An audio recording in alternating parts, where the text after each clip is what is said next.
नमस्कार good afternoon आं रन्जय कुमार ब्रह्म बुंदों आरो माखासे आं दिनै गोनांथि गोनां खोथा बुंनो सानदों खारन साननैसो सिगां बा सानथामसो सिगां आदा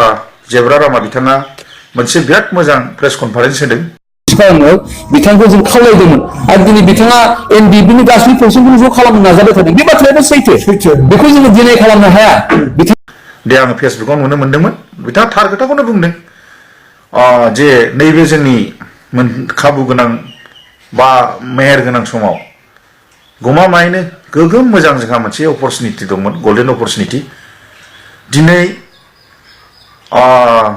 मानाव गेदेर शिब हाग्रामा महिलारि बिथाङाबो दिनै बे खेत्रआव खौसेथि जानांगौ बा एबा जोंनि मानाव गेदेर बिथां प्रमद बर' आदायाबो बे खौसेथि जानांगौ बा सोरबाफोर पिजिएम बा पिसिडिआर सोरबा सोरबि दं फिसा अनेक फिसा जोंनाबो इन्टेलेक्सुवेल लिडारफोर थायो बिथांमोनाबो दिनै खौसेथि जानांगौ मानो होननानै बुङोब्ला दिनै आं माखासे खेत्रखौ दिनै बुंनो सानदों नोंथांमोना जानो हागौ आंनि बुंनाया माबा गोरोन्थि जादों साननो हागौ बे खिन्थु थार रायजो राजा बिथांमोन मानो होनना बुङोबा गोबाव समनिफ्राय जोंबो स्टाडि खालामना मोनबाय एजे आंबो सासे मोजां पलिटिशियान हिसाबै आं मोनथिगौ जथेस्थ आरो आंहाबो मोनसे सानसुनो हानाय मोनसे गियान दङ बा रायजो राजा आइ आफा बिदाफोराबो दिनै साननो मोनदों फार्स्ट नोंथांमोना नैबेखौ गोसो होनानै खोनासंना मा बुंनो सानदों नैबे जोंनि दा माखासे जोहोलावफ्रा दिनै बेसेबांबा गोबावनिफ्राय उनाव खस्थ' मस्थ' दिनै गभर्नमेन्ट अफ इन्डियाजों रायज्लायनो थाखाय खाबु मोनदों आरो बिथांमोनखौ जाहाथे दुखु होनो साननाङा मानो होननानै बुङोबा ज' जानानै जों मोनसे नैबे सुक्तिखौ खाथां लाबोनांगौ आरो बे सुक्तियानो जाबाय जोंनो आलादा रायजो नांगौ आलादा रायजो मोनाब्ला जोंहा बिराद खस्थ' जागोन भबिष्यतआव मानो होननानै बुङोबा आं नैबेखौ बुंनो सानदों आइ आफा बिदा फंबायफोर फेसबुकनि माध्यमजों मानो होननानै बुङोब्ला नैबे जोंहा बिराद मोजां मोनसे गल्डेन अपरचुनिटि दङ मानो होननानै बुङोबा साननानै नाय दिनै आं नोंसोरनो मोनसे खाथां खोथाखौ बुंनो सानदों दिनै जे हारसा खर'नि इन्टेलेक्सुवेल मावग्राफ्रा आं खिन्थु नामखौ बुंला हारसा खर'ल' होनदों बुंनानै लादो हो हारसा खर'नि इन्टेलेक्सुवेल खामानि मावग्रा बिथांमोना दिनै खाखौ लानानै गेलेफालो बेस्थ' जानानै दङ बे समाव जोंहा हाबसननानै बिराद मोजां मोनसे डिमान्ड अपरचुनिटि खालामनो हायोमोन जे बिथांमोनहा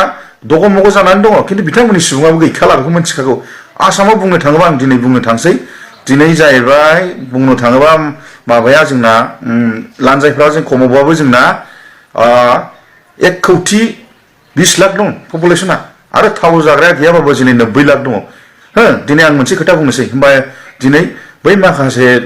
जेनेबा बुंनो थाङोबा आसामिस होननाय रावबो गैला जे बिथांमोना पपुलेसनानो गैला 30% ल' मानो होनना बुङोबा बेखौ अलरेडि हेमन्त बिश्व शर्मा बिथाङाथ' सासे गोहोगोरा सासे मन्त्रि बिथाङा अलरेडि मिन्थिखाबाय जे बिथाङा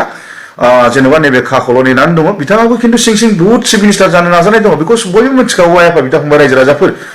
बिथाङा दिनै आं बुंदों फैगौ बायदियाव जुदि खाखौ पास खालामनो हायोबा बेखौ रावबो हमथानो बे आसामाव चिफ मिनिस्टार जागोन ओरैबायदि चिफ मिनिस्टार जागोन बेयो आं नोंसिनि बिनि हिसाबखौ एडभान्स खोन्थानानै दोनखायो आंनावबो बे जथेस्थ आइडिया दं सासे मोजां पलिटिशियान हिसाबै मानो होनना बुङोबा बियो 85 लाख सुबुं बे थाव जाग्रा बिनि अलरेडि सिपिआव दंखायो हो दिनै आं बुंनो थाङो बे खोथाखौ आरो दिनै जुदि 5 लाखल' होनबाय थादों आं खिन्थु दस्रानि खोथाजों भाषाजों बुंनो थाङा दस्रानि खोथा होनबा गोबां मानसिफ्रानो बुजिनो मोनगोन गतिके आं नैबे खोथाखौ बुंनो थांदों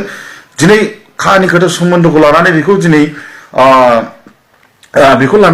हेमन्त बिश्व शर्मा बिथाङाबो दिनै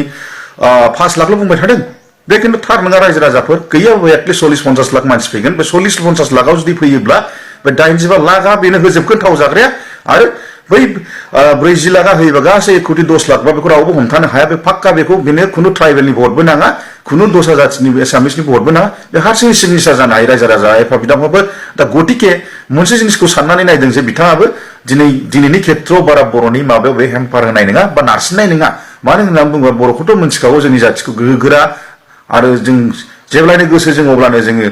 जुद्धबो नांनो हायो दावहाबो नांनो हायो बुख्रुब बुख्राबबो खालामनो हायो बिनि थाखाय बे मिथिगौ जे जोंनि दा नैबे सिटुएसनाव जोंहा बिराद मोजांमोन जोंनि माखासे लिडारफ्रासो गमामायैनो फाग्लासियान जानानै दं जे बिथांमोनखौ आं मोनसे गुरैयै खावलायहरो बिदि जायालासिनो नैबे अपरचुनिटिखौ ला खाबु गोनां अपरचुनिटि बियो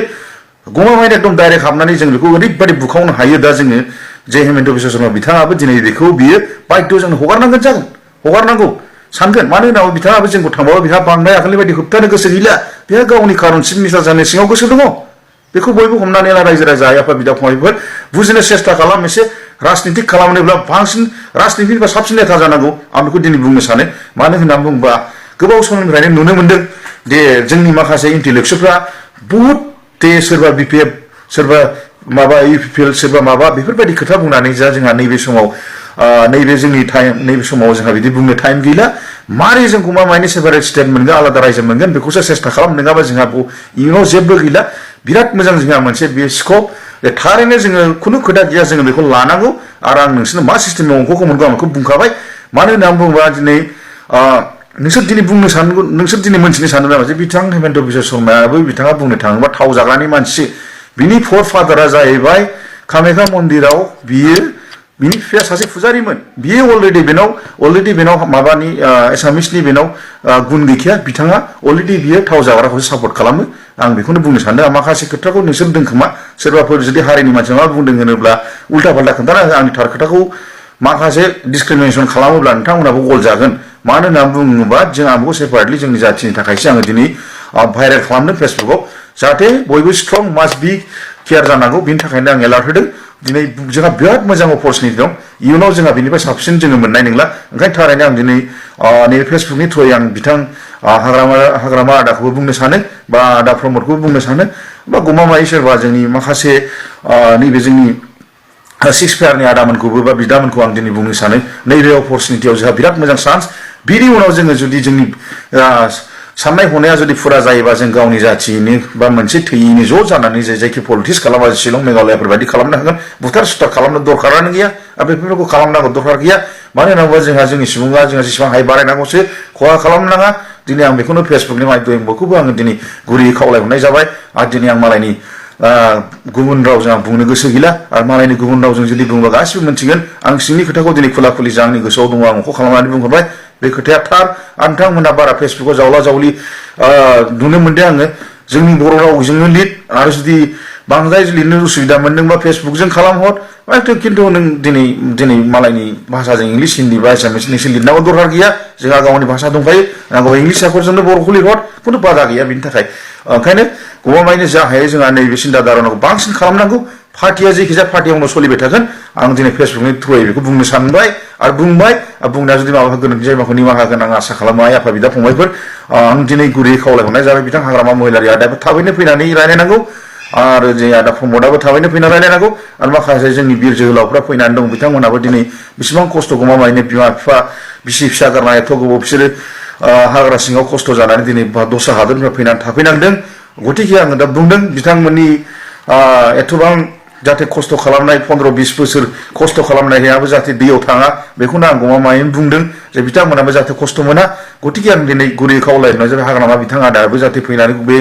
कन्डिसनाव फैनांगौबा आदा प्रमद बर'आबो आरो लोगोसे सोरबाफोर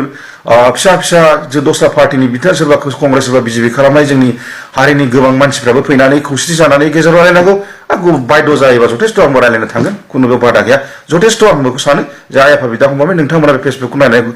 आं आसा खालामो जेसेबां हायो जोंनि सुबुंनो शेयार खालाम आरो आङो नैबेखौ बुंनो सानो लोगोसे मानो होननानै बुङोबा दिनै आं गोबां नुनो मोनदों माखासे जोंनि आथिखालनि सेंग्राफ्रा माबा मोनसे दावराव फोसावो बेबायदि नङा जेरखम जोङो 6-7 मासनि सिगां जेरखम जोङो माबाखौ मोननाय नुदोंमोन जेनेबा लादाखनि खेत्रखौ साननानै नाय बिथांमोना जे टाइम गैया मा गैया एकदम साडेनलि बिसोरो एनाउन्स खालामदों बे सिस्टेमै जोंबो मोननायखौ सेस्था खालाम आरो नैबे सिचुवेसना बिराद मोजां आङो माखासे जोंनि बिसोरनि उइक खोथाखौ आङो बारा मोजाङै बेखेवना होबाय नोंथांमोना बेखौ गोसोआव ला बुंनाया जुदि माबा गोरोन्थि जायोबा निमाहा होगोन होननानै आं आसा खालामो बिदा फंबाय आइ आफाखौ जै हिन्द